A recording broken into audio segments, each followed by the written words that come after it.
Chapter 4, the role of government. Okay, now we're getting into the good stuff. The role of government in the economy. This is a real hot topic all the time. It's always a hot topic in politics. How much of a role should the government play? What is the government's role in the economy? Well, we're going to talk about this from a few different angles. We're going to look at what, according to perfect economic theory, the government's role should be, what the government is ultimately trying to do by participating in the economy.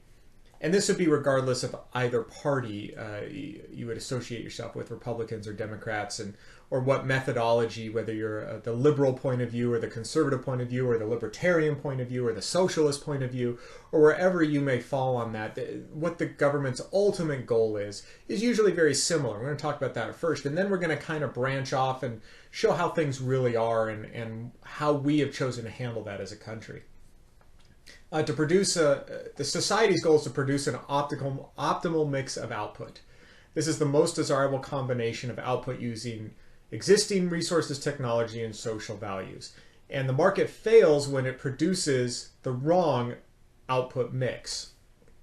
So the market fails when the wrong products are made or at the wrong price.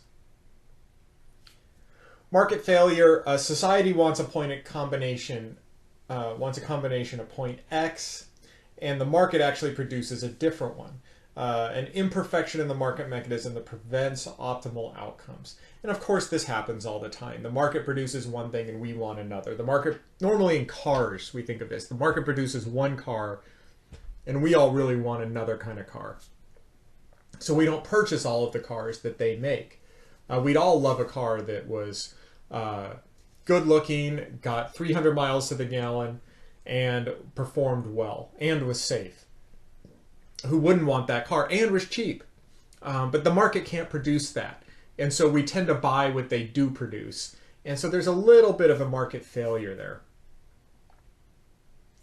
The market failure implies that the market mechanism did not lead us to the optimal point on the production possibilities curve. Of course, nobody thinks this. Nobody's sitting in a meeting saying, man, we really missed that production possibilities curve point that we were hoping to hit. No, it becomes obvious. We're not selling our products, so something has gone wrong. Or we're selling too many, meaning we didn't make enough or we didn't charge enough. That's also a failure. Sometimes market failure establishes a basis for government intervention. Not always. Many times the market can fix itself. There's a very popular belief that the market will always eventually fix itself if the government stays out. However, the government, throughout our history in the United States, the feeling has always been that some level of government intervention is necessary to keep certain things in check. And that's irrelevant of the party in power. Both parties believe that there needs to be some level of government intervention. You have public goods and private goods. Private goods, a good or service whose consumption by one person excludes consumption by others.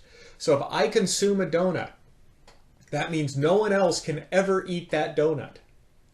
If I consume food is an obvious one. If I consume a car, meaning I buy a car, consume doesn't always mean eat. If I buy a car, no one else can buy that car at that moment. That particular car. Public good. This is a good or service whose consumption by one person does not exclude consumption by others. National defense. Okay, not one person can consume national defense. We'll look here at some other examples. Fireworks. So if I were to shoot up fireworks out of my driveway and all my neighbors could then consume the beauty of those fireworks for free. And just because Bob next door watches the fireworks, that does not mean that Bill on the other side of me cannot also look at the fireworks. They can both look at the fireworks or neither, but the consumption of one does not exclude the consumption of the other. Clean air, lighthouses, freeware online, parks, roads. Just because one person's using a road or a park doesn't mean someone else cannot. Public goods have the free rider dilemma. The communal nature of public goods may cause some consumers to try for a free ride. An individual who reaps, this is a free rider, is an individual who reaps direct benefit from someone else's purchase, consumption of a public good. They ride along for free on your market purchase. An example of this might be that I buy fireworks and I want to watch them, so I bought them. I shoot them off in my yard for me and my family, and my neighbor gets to watch them for free. He's riding for free. He's getting the benefit for free. There's many other examples of free riding. Everyone waits to use the good for free. Since there's no apparent buyer of the good, no producer will bring it to market. The market fails to produce a good that society desires. So this is these are public goods. These are things that nobody's ever going to produce if the government doesn't do it, because people expect to get this for free. In other words, we expect national defense to be provided for free. Of course, it's paid for through tax dollars, which we'll talk about in a few minutes. But we expect it for free. So if the military were to, if the government were to fold up the military, would we then all pitch in money to hire mercenaries to protect us? No, we'd probably wait for the government to put the military back into place. There's certain things we expect for free, and then the government provides them. There's exceptions to everything. Roads are a good example. If a road is needed, if a new freeway is needed in LA, I'm not going to go with a pickaxe and a jackhammer and start building the road. I'm going to wait for the government to put it in, or it's probably not going to happen. Once again, there might be exceptions where somebody tries to build a private road, but that's an extreme circumstance. For the most part, you just wait for the government to handle it for public goods.